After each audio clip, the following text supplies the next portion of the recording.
Welcome, ladies and gentlemen. A couple of quick announcements before we start the first panel for this morning.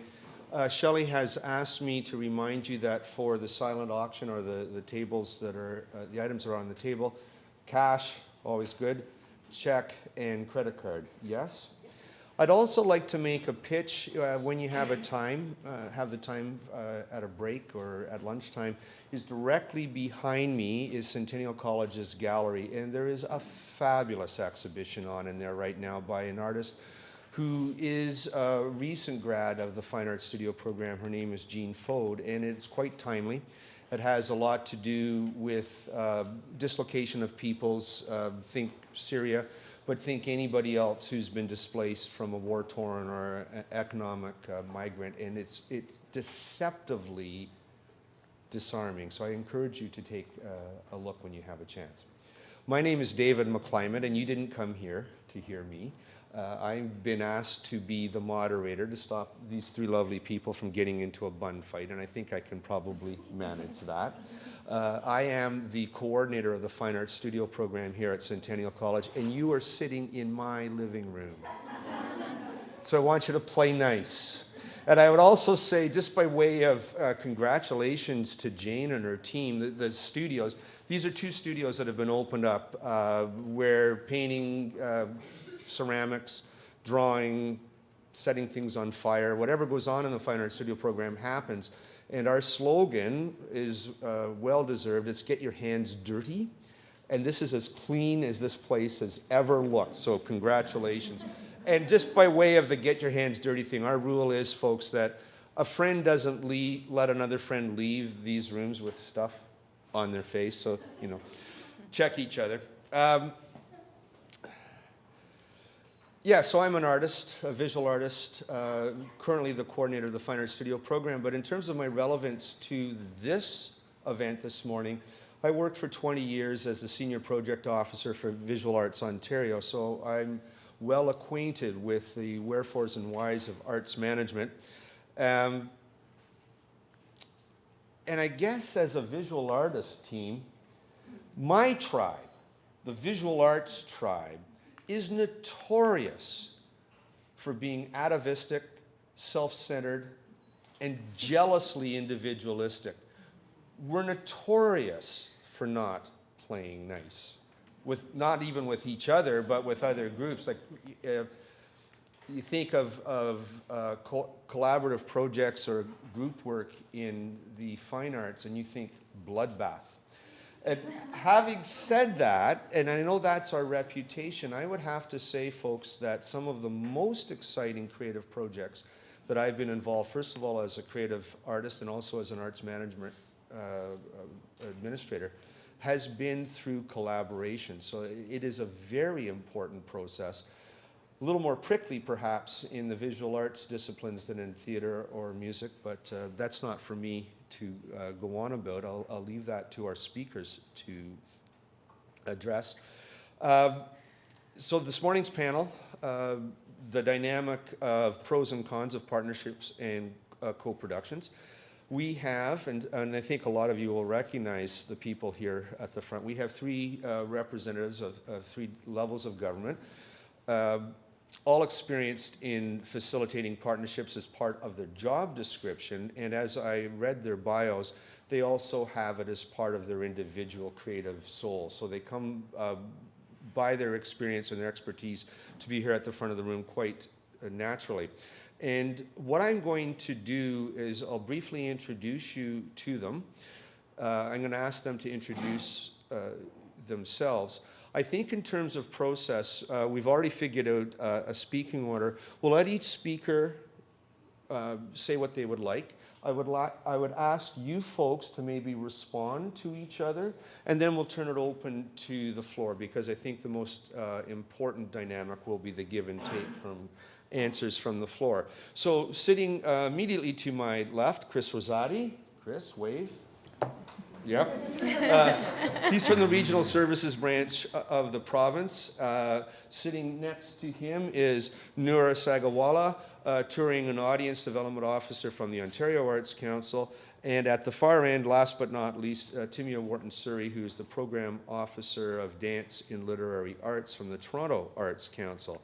Now, we all arm wrestled, and we decided that Timea was going to go first. Now, see, normally when I do this with my own students, I have a big rubber mallet, and I figured I wouldn't do that. But I'm going to put you on a timer, young lady. Okay. Give you 10 minutes, and then I'll give you the yank. Take it away, Okay, please. thank you. Can everyone hear me at the back? Yes? Okay. So as you mentioned, I'm Timea Wharton-Suri, and I'm a program officer at Toronto Arts Council. I have a background as a performer in dance, working with various companies in Toronto and in the Caribbean. And I did my Arts and Media MBA at Schulich School of Business as well. And I've worked with nonprofit arts and also in the for-profit sector as well before I came to Toronto Arts Council. So partnerships of various kinds have always been something that I've done. And the view I'm going to take today, though, since many of you are sort of the next wave of arts management leaders coming out, is to go over some of the things I've learned as a program officer at Toronto Arts Council from the many, many partnership applications we receive from small, medium, and large organizations, and some of the pitfalls, the pros and cons that have come up from those. And really, some of it might seem obvious, but given the applications we receive, it's something that's really important to go over before you start embarking on these partnerships. So, we have a program called Open Door at Toronto Arts Council. Of course, in our discipline programs, theater, dance, music, whatever, we receive a lot of co-production applications. I'm going to talk more about the experiences through Open Door because this is a program for bigger ideas where it might be a small organization partnering with a much larger one, or two large ones coming together, or two small ones coming together on projects that are really meant to expand the reach of their programming beyond just the two organizations, but out into the sector at large. And this program is adjudicated by different juries each time, but there's a lot of similarities that pop up as we're going through. So going over the big general questions, the who, what, when, where, why, and how. So some of those are a little bit obvious. The when, the where, and the how of whatever you're proposing, that's going to come through discussions of what you want to achieve with the project. You'd be surprised, though, at how many applications come in without the when, the where, and the how actually outlined yet. So they have this big idea and they push it forward and say, here are the two organizations, here's what we want to do in a very general sense, no detail on those things. If you're not at that place yet, don't bother with the application. Don't bother coming forward yet. Even if you think you can squeak it through because it's, a deadline's coming up and you want it to go with something in your season, something like that, it's really more worth it to step back and take more time to develop the answers there. But I'm going to go over the why and the who and the what a little bit more because those are the questions that should really be answered before you even agree to partner with another organization. So I'm going to start with the who, and this might seem really obvious, as I said, but partnerships and collaborations in the arts are just like any other type of partnership, particularly a marriage or a romantic relationship. So you want to look at who, but not just the other person. So who is this person I'm getting into a relationship with? Of course you want to examine that before you get into the partnership. But more importantly, look at it introspectively. Who are we as an organization? What are our values? What's our mission? Where are we now? And where do we want to go in the future? Because this collaboration might sound like a great idea. Maybe you were at a cocktail party, it came up, or maybe you were at a conference and it came up. But will that partnership fulfill our mandate, who we are? Is it in line with who we are? Or where we want to go in the future? So that's really important to examine first. And I'll tell you that the juries at the funders are going to ask that question. They're going to ask, who are these two partners? Vision, mandate, where are they now? Where do they want to go in future? And does this partnership proposal match those things? Is it in line with those things? And you'd be surprised that deeper level of thinking hasn't come through for some groups, even though the idea might seem really great and obvious. Like, of course we'd want to do this, but it could take you off course. So the pros, of course, of partnerships involve resource pooling. We're going to get together, we're going to expand access to different audiences. We might add more diversity to our programming. We might bring more long-term stability to both organizations, expand our donor reach, anything like that. It's about pooling resources when you're coming together.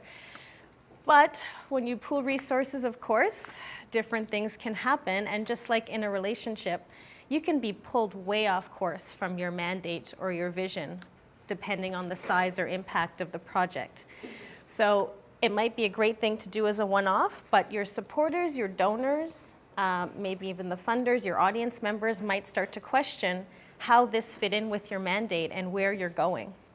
So you really have to examine that. Who are we? Who are they? Before you start. So that's the who. And then, of course, there's the why.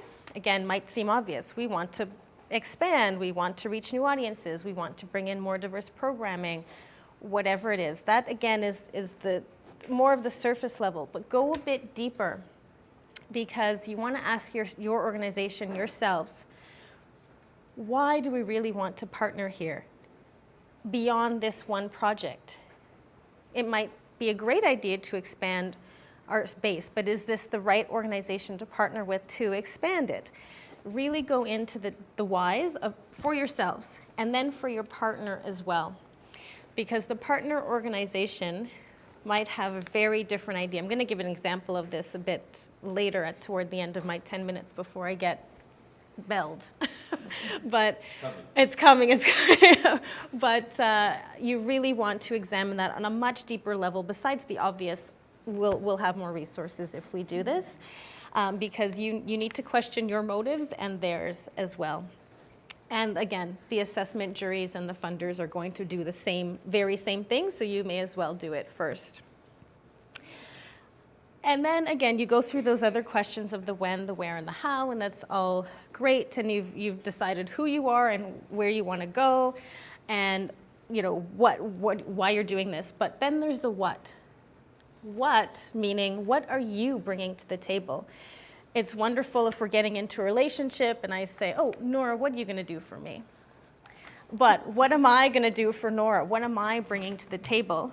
So the assessment committees are going to look at what is each group bringing to the table?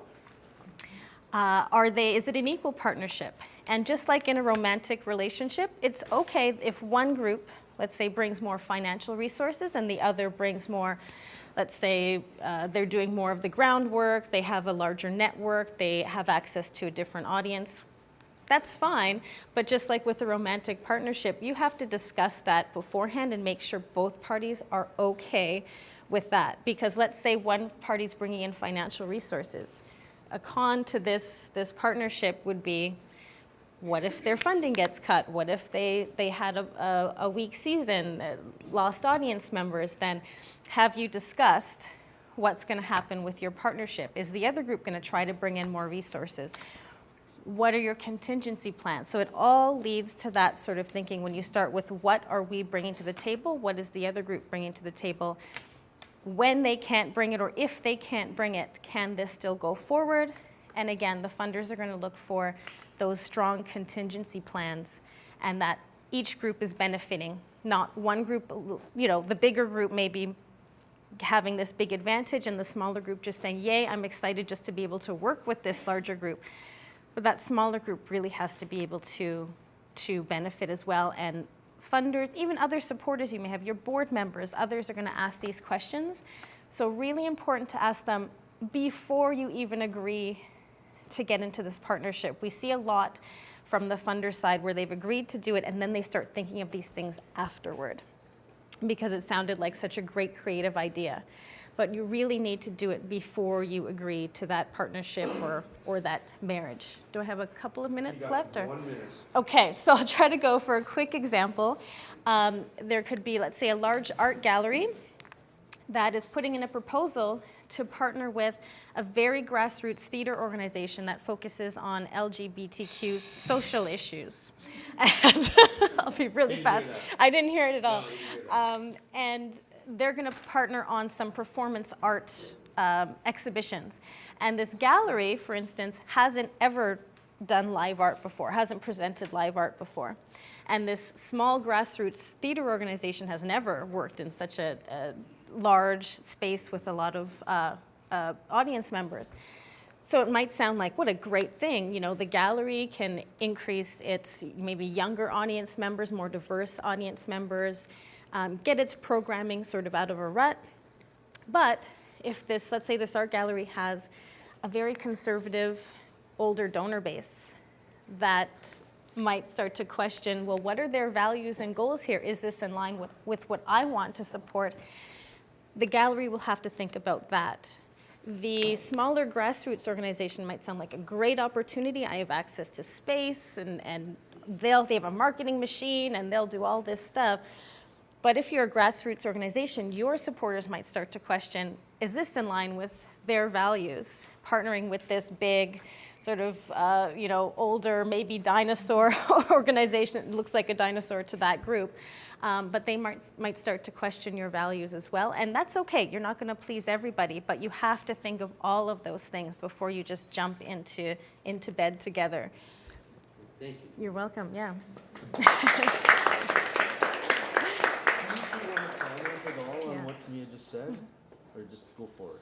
Well, I think the story that I'm going to tell is exactly that dinosaur meets grassroots organization kind of scenario. So I think it kind of follows almost perfectly from what Timea said. Right. Yeah. I just agree with everything she said. Perfect. I think we're just going to have a sound check here, yes? Oh, sure, the battery's dead. Oh, Thanks. okay. Yeah. But Do you want me yours- to you- dive right Go in? for it. So before I was a funder, in my life pre-funder, I've only been at the Ontario Arts Council for just over a year. And before that, I was a festival presenter-producer, mainly in the performing arts, and I did that for 14 years. So the collaboration story I'm going to tell you is from my early days as an arts manager. I was working at the Canada Dance Festival, which is sort of the premier showcase of contemporary dance. It's housed at the National Arts Centre, and it's funded by all levels of government, and it's existed for, at the time, I think it was 36 years. So, I was part of this sort of larger infrastructure, and we were going through a bit of a soul-searching process. So we were going through a strategic planning process. We actually have a very small staff. While we're sort of housed in this larger infrastructure of the National Arts Centre in Ottawa, our staff was 3 people. It was a general manager, an artistic director, and myself, the company manager. And this was my first real gig as an arts manager. I had done sort of smaller, like box office, front of house, tiny things, summer contracts at festivals and stuff, but I'd never actually been the company manager. So as we went into the strategic planning process, I wasn't even entirely clear on what it was we were trying to do, but I participated and gave my input. And we were a biennial event, so once every 2 years. So the even-numbered years, we had a big showcase festival, 150 artists that we were showing on multiple stages all over Ottawa, including at the NAC. And in the off year, we were Deadsville. We were quiet. And so during the strat planning process, we decided that during the off year, we needed to be present. And it was an opportunity for us to experiment and to do projects that were a little bit outside of our wheelhouse. So we dove right in. 2007, we said, we are going to do an off-year event. My artistic director, Brian Webb, who some of you might know, runs the Brian Webb Dance Company in Edmonton, came to me and said, Noora, I wanna host a breakdance battle. And the Canada Dance Festival does contemporary Canadian dance. It's like contemporary ballet, Toronto Dance Theatre, Mary Chouinard, Kid Pivot, if you sort of get a sense of what that work looks like. And then over here, Brian says breakdance battle. And so the company manager in me starts sort of going through a series of questions. Oh, Brian, who are you going to invite to this breakdance battle? And who's going to judge this breakdance battle? And have you ever been to a breakdance battle? And it very quickly became clear that he had a seed of an idea. It was an interesting idea, but we hadn't, there was a lot to think through and figure out. And he didn't have a network into the breakdance. And I'm not even using that. For those who are breakdancers, I apologize. That's not even the proper term. B-boys. So if for the B-boys and B-girls in the room, like even just saying breakdance battle is just such a faux pas. So then, and I happened to be in my 20s at the time, going out on the weekends. I had a very lively nightlife to go with my, my day life as arts manager, nightlife as club kid. And so I knew DJs and MCs and B-boys and B-girls. And so I started to reach out into my network. And I set up a meeting with Sabra Ripley, who is B-girl Sabretooth of the Decipher crew, and by day, working for a parliamentarian. And I took Brian with me to Parliament Hill, and we had a meeting about this idea. And very quickly, it became clear that breakdance battles happen all the time. They happen every weekend. B-boys load up in a car, they drive out somewhere, they do a battle, hopefully they come home with $1,000. Probably they spend $300 to register and leave with nothing other than the experience of having participated. So it became clear that a breakdance battle was not what was needed by this particular community, and particularly not one that was hosted by the Canada Dance Festival. And really, what was valuable about the Canada Dance Festival was that we had this national platform. We had the NAC as a venue partner.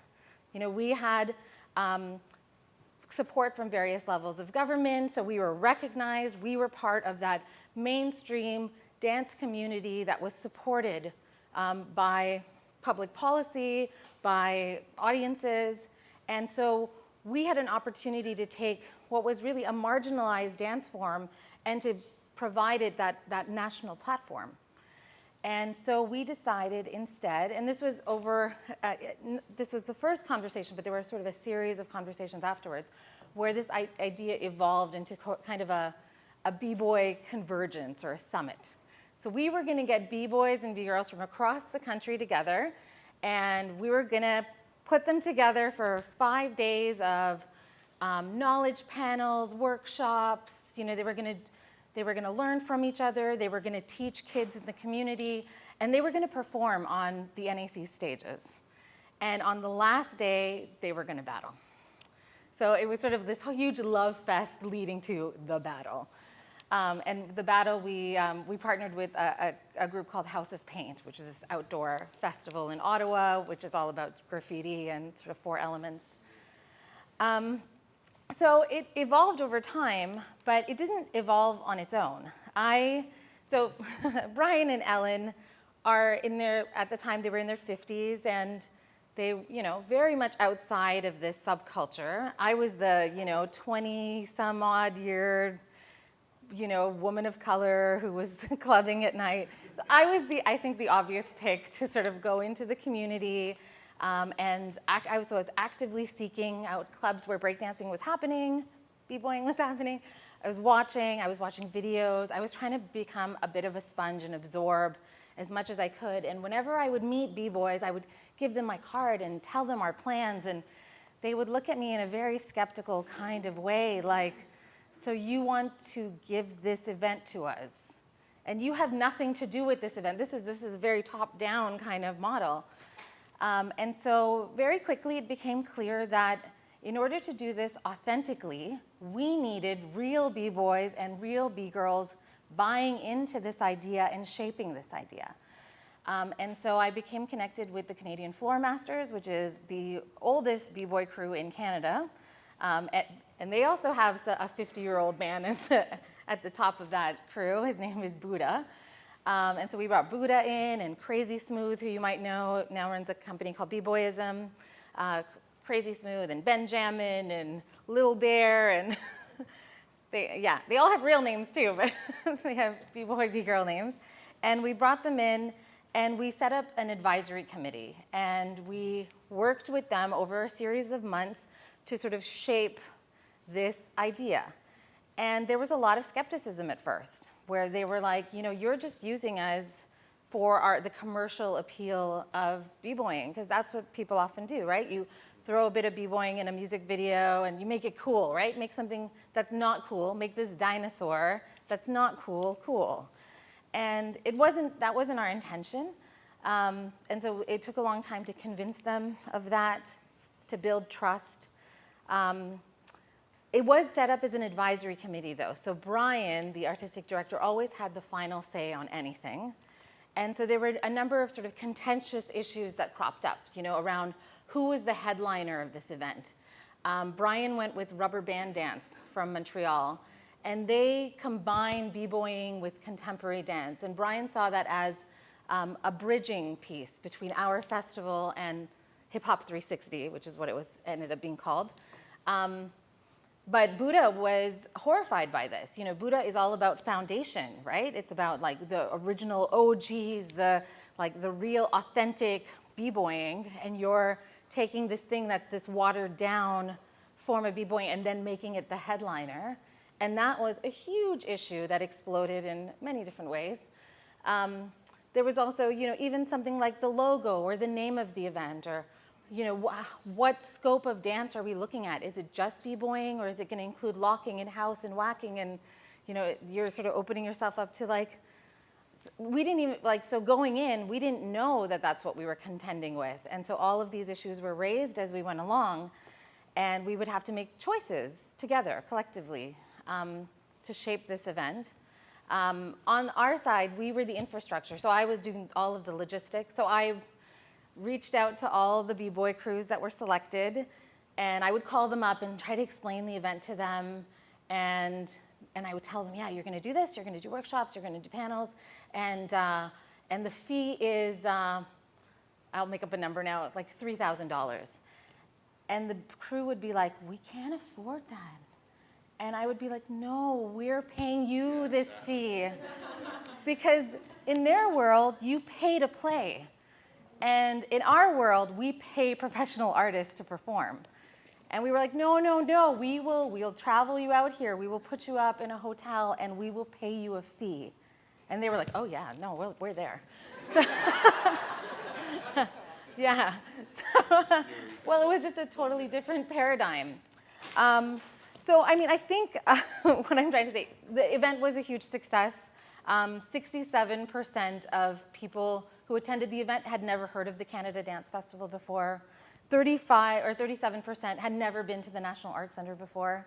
The demographics of the people we saw were completely different. There were men on stage at an event where we always had women on stage. There were men in the audiences. Men were dancing, men were enjoying dance. It was a paradigm shift.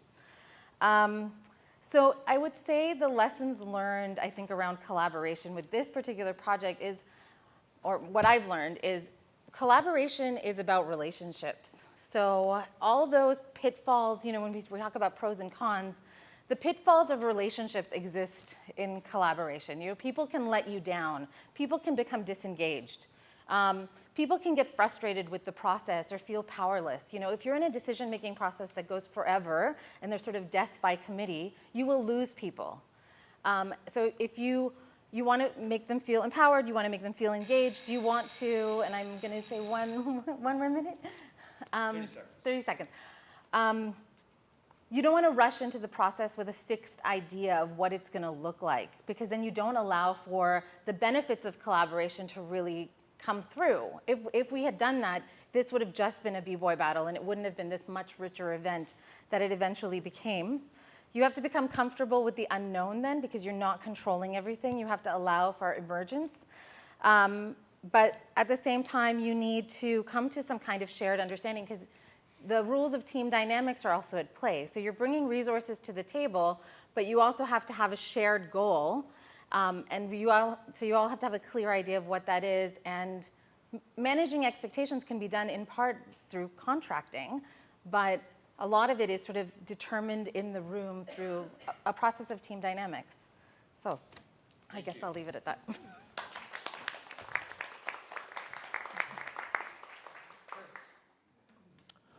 Great, thank you. Well, good morning, everyone. Esteemed panelist colleagues Nice to be up here with you. I want to thank you all for coming on the first day of winter. It's great that you're here. And I appreciate, and I think we all appreciate the fact that you took the time to go through this terrible weather to be here today, because I think this, the symposium and this conversation, there's some fairly important conversations to be had around arts management and the future of arts management, because there's a lot of stuff going on in the field, in the sector, of which you'll be the custodians of, or already are the custodians of. So it's great that you're here. I want to thank Shelley and David and Melissa and Eve and the planning committee for the invitation to be here today. It's an honor, and it's a great privilege to be a part of this and to share whatever kind of wisdom I have to share. First off, I am not a dancer. I'm a really bad dancer. I have book dance, but we've got real diversity on the panel here. I work for the Ontario government, but my history is I started a festival, not-for-profit in Vancouver many years ago, ran it for a number of years. I evolved into a large event booker, so I've booked everything from the Vancouver Symphony to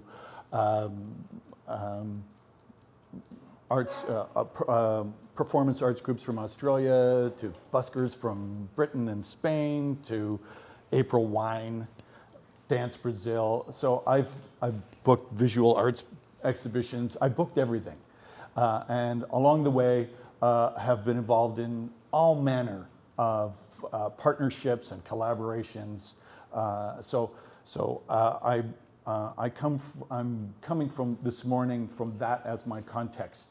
As a funder, I have partnerships have been part of the funds that I have delivered and also not. So I have developed in my history as a funder, but also as a practitioner, my views on partnerships, which I love, but I think you have to go into them with your eyes wide open. I want to build on some of the things that were already brought forward by the panelists to try to give my take on it, not specifically as a specific experience, but how I approach them and what I've experienced in my time. So I love partnerships and collaborations, and I view them as two kinds of streams of thinking as an arts manager in this. One is the creative side, and the creative side can be as loose or as tight as the idea, as is appropriate to the idea. So I agree with what's been said here. So like you need to know, who it is that you're partnering with, and I'm going to get into that. So there's what's the creative garden you're trying to create for these two companies or these group of artists or whatever. What's the context? And you need to manage that. And as arts administrators, you have to manage this. And the second side, which in many ways you're really the custodian of, is the project manage of the logistical capacity side of this thing. I come from a belief that ideas are a dime a dozen. It's entirely in the execution. And that's been my experience. I have botched brilliant ideas and have ideas that I was kind of cold on through really solid execution. Be great. So I can't emphasize enough, and I think as arts administrators, your job is to project manage this through. I use that term, you may not, and I'll elaborate on that a little bit, which is around the who's doing what, the logistical capacity of delivering this. And you need to, A, know who you're dealing with, and know them from their capacity to deliver perspective, and also write out or draft and look them in the eye and say, you're doing this, and I'm doing this. I wouldn't do a partnership myself now without some kind of terms of reference. The road is paved with partners who don't deliver. And when they don't deliver on you, it can bring your organization down. We're working with a project right now where a municipality bailed out on an organization. And could you find a more solid partner to deal with than a municipality? You can't. It's costing the other organization a great deal of money, time, effort, and reputation to try to work through this, and it just might die. The thing might die. That's no, the municipality might have a very good reason. It's not a judgment on that. But the lessons learned there is that you need to know your partner, what they are going to do, and articulate that. It can't be fuzzy.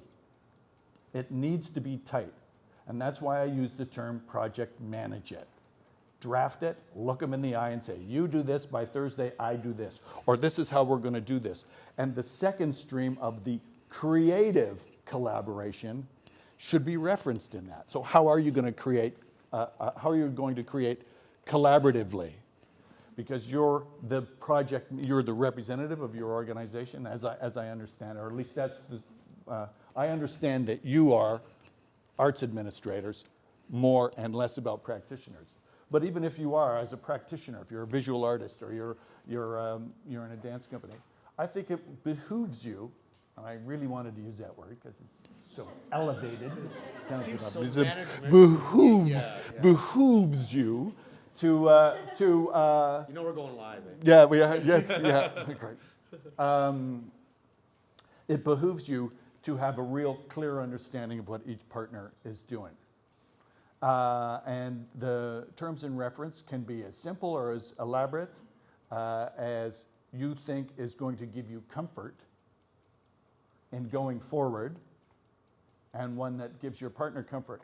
I would say this, and I don't know if you guys agree with me on this, but I would say, I know for me, because of where I am at right now, if I were to say to a partner, I want to do terms of reference, I'll draft it, and they say no, I'd be very anxious.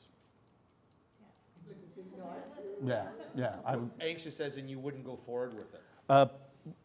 no, I wouldn't. Yeah. I wouldn't. And if they said, if they didn't say, okay, well, I'll do it then I would know I made the right decision, I'll find somebody else. It's just in our best interest. I don't mind drafting it. It doesn't have to be elaborate, but it's something that you go, but it said, right, you were going to do this by Thursday, right? And it's just the other thing, too, is that I believe that when you approach it that way, from what I'm calling a project management perspective, your partner knows they're dealing with somebody who's competent. And they won't take advantage of you, and they know that and then by extension, whatever you are bringing forward to the government for funding or a foundation for funding, they know they're dealing with somebody who's competent and who's going to deliver on everything they would say. The important message for me here, and I learned this the hard way, because I was a crappy actor, improviser, comedian dork who ended up having to run this comedy festival because nobody else did, and I knew nothing. And for 6 years, 7 years, I faked it and made mistakes and was wishy-washy, and I learned quick that I had to change my flaky actor weirdo personality into somebody who was competent when he was sitting across the table with people. And when I was talking to sponsors, they knew they were talking to somebody who knew what he was going to do and was going to deliver.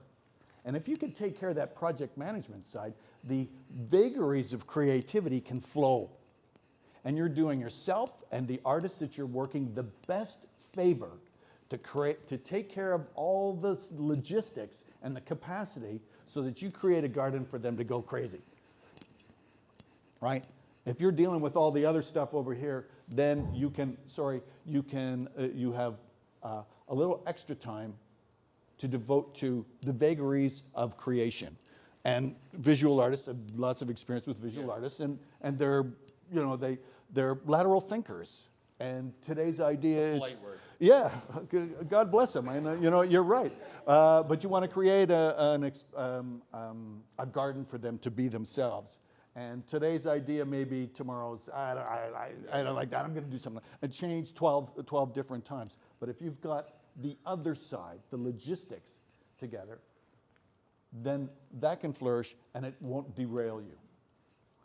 So just in everything that they said, I'm just saying it completely differently or in my own way, which is, yes, know who you're dealing with, know their capacity.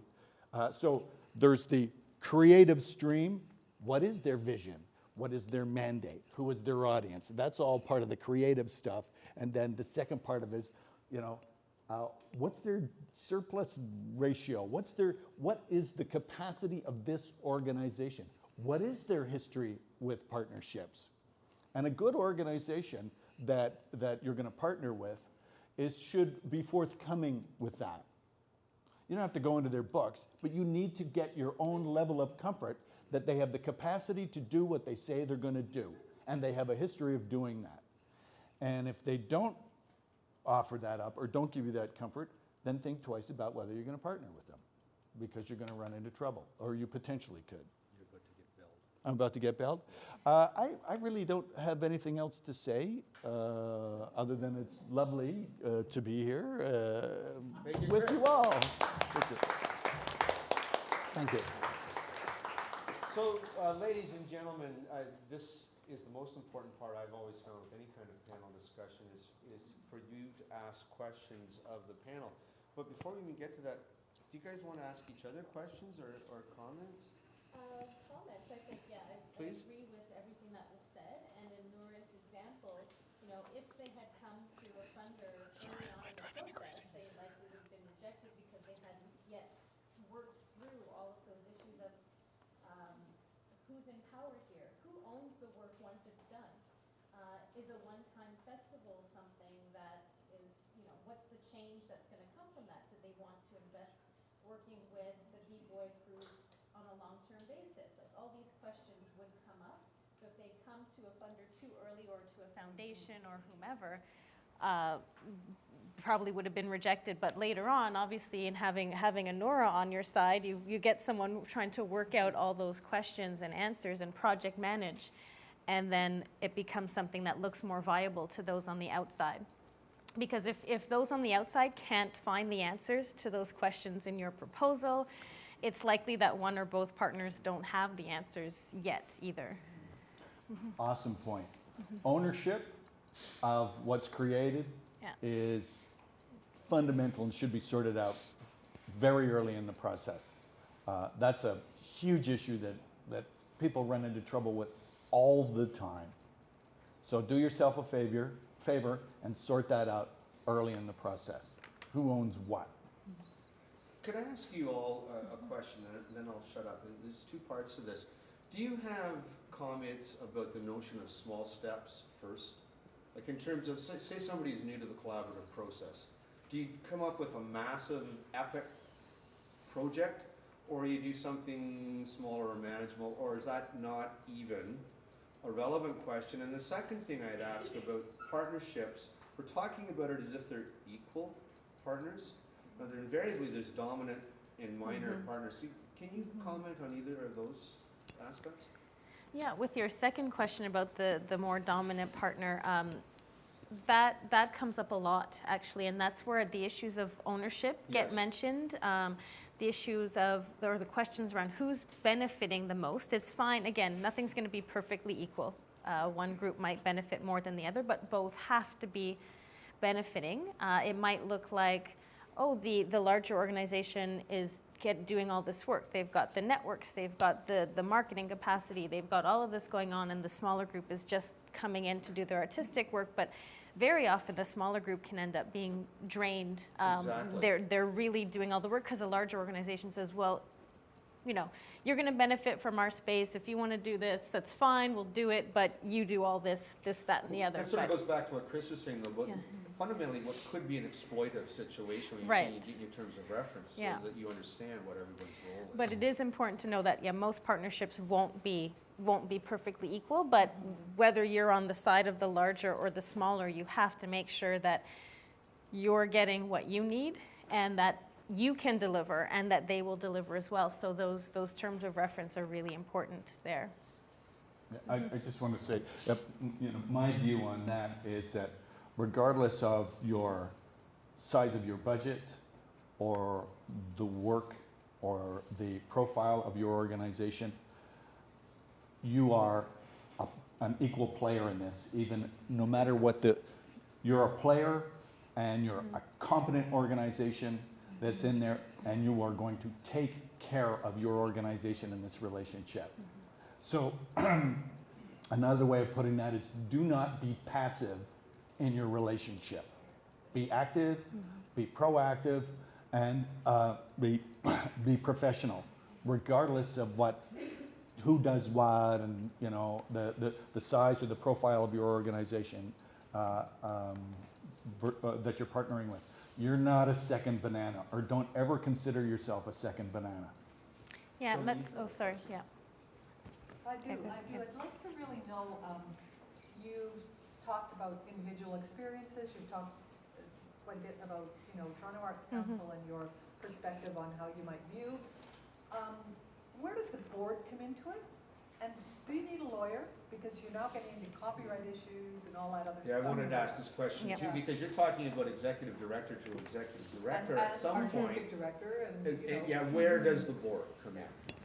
Yeah, so from my perspective, so looking at what the funders or the juries would look at, which is what I was focusing on, it's very similar to any type of supporter of your organization. So that could be your board, volunteers, et cetera. They should be given the same consideration and the same amount of information before, because they have fiduciary responsibility to your organization. So if you're presenting them with this great idea, this great concept, but you haven't given them that in-depth analysis and here's where we are, here's where this group is, they might come at you, or hopefully come at you with the same questions that the funder will, and because they're the ones on the hook for this in a big way. So really, they should be your sort of that first step of consideration. So yeah, we've got executive director to executive director coming up with these great ideas. Now you've got to talk to your board, bring them, they have ideas, experience, knowledge, everything, including legal experience, which is very important once you get down to the nitty-gritty. But really your board should be that primary first go-to group before you even come to us. Yeah. Can I take a stab at that? Go for it. My belief on that is that your board role remains the same, governance, fiduciary responsibility. There are parts of this that, depending on the relationship that you have with your board, I would argue, and I know that I wouldn't run a not-for-profit where I got it into with the board at the board level, maybe an individual board member because of expertise that they bring, but at the board level for them to start talking about the art, for them to start commenting on things that are day-to-day running of the organization. They have their role, and their role remains the same. You need to report this to them. You need to talk about your financial vulnerabilities and all that sort of stuff, but their role remains the same. And if it's the history of your organization to have them poking in on the kind of art that you do, then that's the culture that you've created there, not one that I would like. But that's your business. But I would say that in this experience, the board role is the same as it always is. Yeah, I'm going to chime in on this too. I mean, I think part of it is about what type of board do you have in your organization? So is this a policy and governance board, or is this a working board, and how involved are they in the day-to-day running of the organization? With Hip Hop 360, we had board buy-in at that when we did that sort of strategic planning process. And we agreed we would be doing a thematic event. And of course, they were being updated along the way throughout the process as the event took shape. But there was that sort of critical moment when we got our granting results from all of the different levels of funding. And there was that moment where we had to decide, are we going forward with this or not? Does this idea get canned at this point, or are we going to fundraise, to make up the difference? And And, you know, or are we gonna just say like, yeah, are we gonna not do this and then just focus on the 2008 festival? Because it really became a question of, you know, is this event that's a bit of an experiment now threatening our established sort of flagship event? And that was a decision the board had to make but they, you know, they listened to some advocacy from the advisory committee and myself, and we decided to go forward with it, and we were really glad that we did. But it's not, I wouldn't have felt comfortable doing just, you know, running headlong into something that was a bit of an unknown. So just to be clear, so Yeah. on what grounds was the board making the judgment? Financial. Financial. Yeah, it was a financial risk. Yeah. Other That's questions, okay. folks? We're way at the back there, please.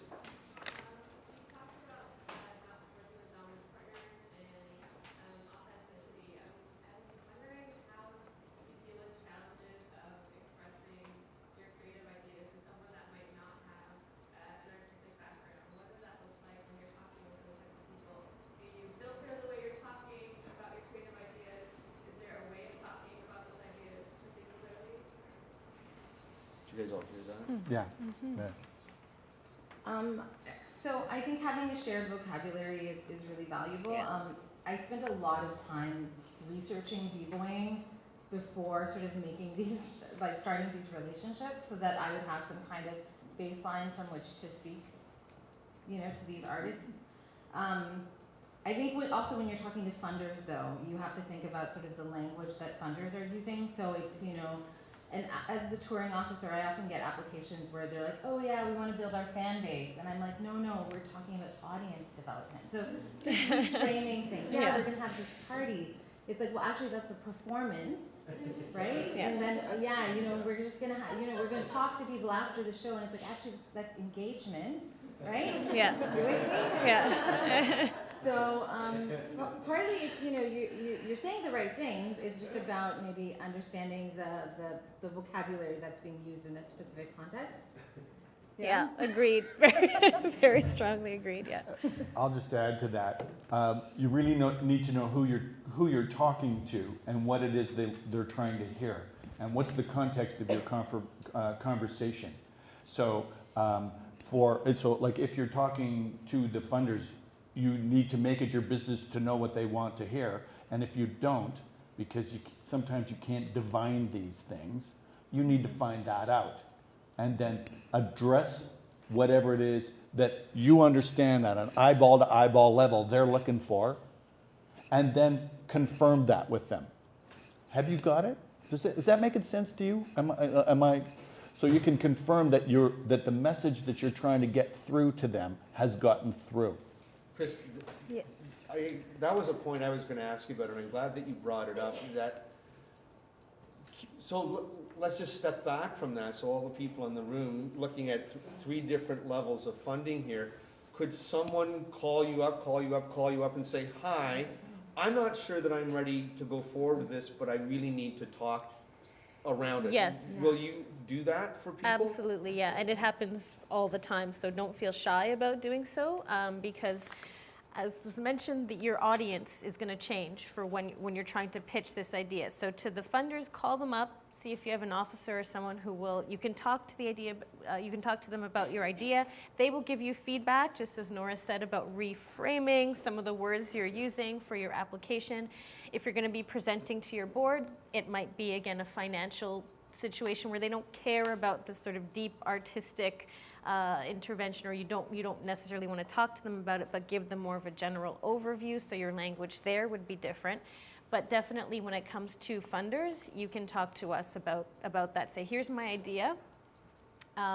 Does this fit with your program? How does it sound? And then we help you frame it. Yeah, absolutely. I probably do like 6 of these calls a day. So typically, you want to go to the funder at the early stages of your project. So then you're sort of talking through that, so they can make sure it's actually a right fit for the program you're looking at. I would say, 60% of the time I'm saying, oh, that's actually not a touring project. That's a multi-arts project, and you should be looking at this particular stream of multi-arts. At that stage, then you can go and read the guidelines and application form, and once the idea has taken a bit more form, you can actually submit a draft version of your application as long as it's a few weeks before the deadline, around deadline day, which is today and tomorrow for Yeah. Timea and I. It gets a little bit hairy, but if you're doing it, well in advance, you can set up an in-person meeting. We can give you feedback on all of your answers. We can talk through your budget. Oh, you didn't pay any artist fees. That's really problematic. Yeah. So things like that. We'll show you your red flags, and then it gives you an opportunity to work on it sort of before actually submitting the project. And then of course we do feedback after. So if you're successful or not successful, you can contact the officer to get feedback, and you'll get the comments that were actually raised in the jury. Oh, there were questions about this licensing arrangement. You didn't really explain how that worked or what have you.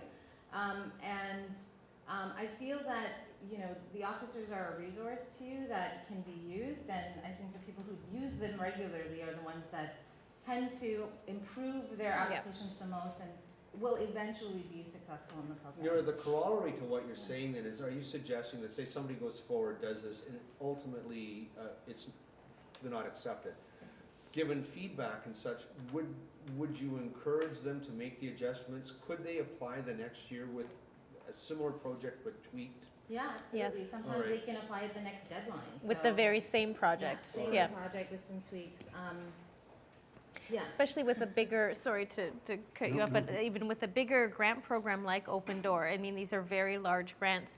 You'll get feedback, doesn't mean to go away, come back, really try to apply that feedback and come back again if you really believe in the idea and the partnership. We have a different scenario, and this is a really important point to keep in mind.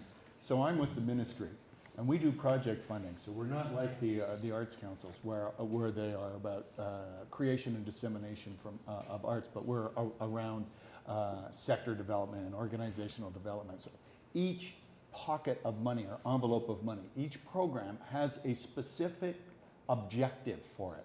So the government is going, we've got these $1 million for this fund intended to do X. So your project needs to deliver on that. Quite often it's not about art. It's about job creation, capacity building, sector building, all sorts of other stuff, because the arts councils take care of the creation of art. So it behooves you, twice in one person. Hey, I nailed it. Perfectly tailored. Yeah, great. That was a red letter day today. So it behooves you to read the guidelines very carefully to find out what the objective of this fund is. So why does this money exist? And what are the results intended for it? And then have the conversation with your advisor or grants officer. In our case, you'll find that, and I think this is probably true for a lot of the funds, not all, but a lot of the funds in the Department of Canadian Heritage. But for us, all of our funds encourage you, like one of the first lines in our grant applications is to call us. Talk about what it is that you're doing. And you need to determine what buttons you need to push, because it's not always about your art's awesomeness. Creating this, and it's awesome, unique, wonderful. What we're looking for potentially could be, this awesomeness is going to result in greater capacity for our organization, and that's the hot button, not the awesome art. And you need to have the conversation and read the guidelines, because it's buried in, if the fund is guidelines are well written, you'll find it there. If you're at all uncertain, then get on the phone and ask. It's always a good idea to ask anyway, because anyone who may assess, or when it goes through the meat grinder of being approved or not, it's nice where it's different if they're looking at something and they don't know anybody, they're just going from ground zero, or if somebody has had a conversation with you. So it's not a bad idea. I talked to Chris, who had a question from the keynote speaker around the grandfathering of large organizations with the keynote speaker. You may have heard that. There's all sorts of ebbing and flowing going on in arts management right now. So it's always a good idea to build, whether you're a new organization or a seasoned one, to build your relationship with your funders. And if they move on, because they do, you build a relationship with the next one.